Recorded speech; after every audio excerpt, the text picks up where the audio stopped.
Hello hello ভজন মিত্তি, operation under control. কে কে বলছো?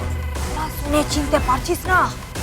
Nervous breakdown হয়ে গেছে নাকি? হ্যাঁ, অ্যাডভোকেট গীতা এল এল বি।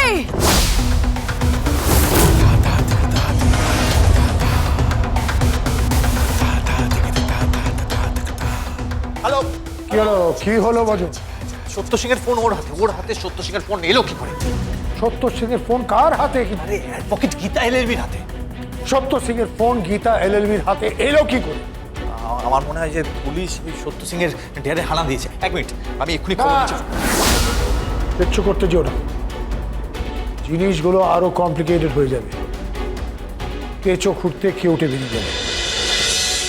Yes, কারণ গীতা খুব চালাক, খুবই চালাক, খুব ইন্টেলিজেন্ট।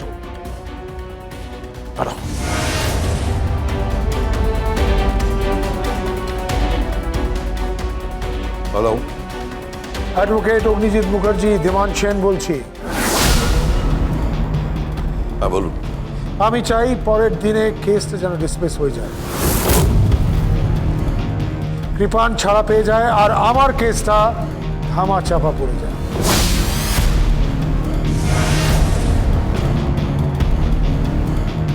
কি হলো, চুপ করে রইলেন? কিছু বলছেন না কেন? এটা তো আইন। অ্যাডভোকেট অগ্নিজিৎ মুখার্জি, আপনার গলার সুর না অন্য রকম লাগছে, কি ব্যাপার বলুন তো?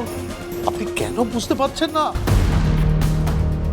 আমার কত প্রবলেম হচ্ছে, আমার কত পার্সোনাল প্রবলেম হচ্ছে, আমার পরিবারে প্রবলেম হচ্ছে, আমার মেয়ের সাথে প্রবলেম হচ্ছে, আমার পুত্রবধূর সাথে প্রবলেম হচ্ছে, আমার পরিবারটা ভেঙে চারকার হয়ে যাচ্ছে। আপনি কেন বুঝতে পারছেন না? আপনি বোঝার চেষ্টা করুন। আমার কিচ্ছু বোঝার দরকার নেই, কিচ্ছু না, কিচ্ছু না, কোনো কিছু আমি বুঝবো না। এই কাজ যদি না হয় না, আপনি শেষ হয়ে যাবে, সেটা মাথায় রাখবেন। ডকুমেন্টস কিন্তু আমার হাতে আছে সঞ্জয় চৌধুরী, মনে পড়ে নাকি আবার মনে করে নিতে হবে? সঞ্জয় চৌধুরী কিডন্যাপিং কেসে আপনি কিন্তু ফেসে যাবেন, ফেসে যাবেন অ্যাডভোকেট অগ্নিজিৎ মুখার্জি। আপনার অবস্থা এই সময় দাঁড়িয়ে কেমন জানেন তো? ওই সাপের সূচো গেলার মতো, না পাচ্ছেন গিলতে, না পাচ্ছেন উগরাতে।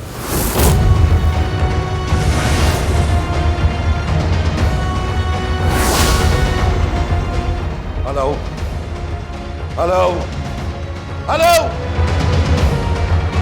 কার ফোন ছিল বর্দা? কে? গীতা এলএলবি, সোম থেকে রবি প্রতিদিন সন্ধ্যে 6:30টায় স্টার জলসায় ও ডিজনি প্লাস হটস্টারে।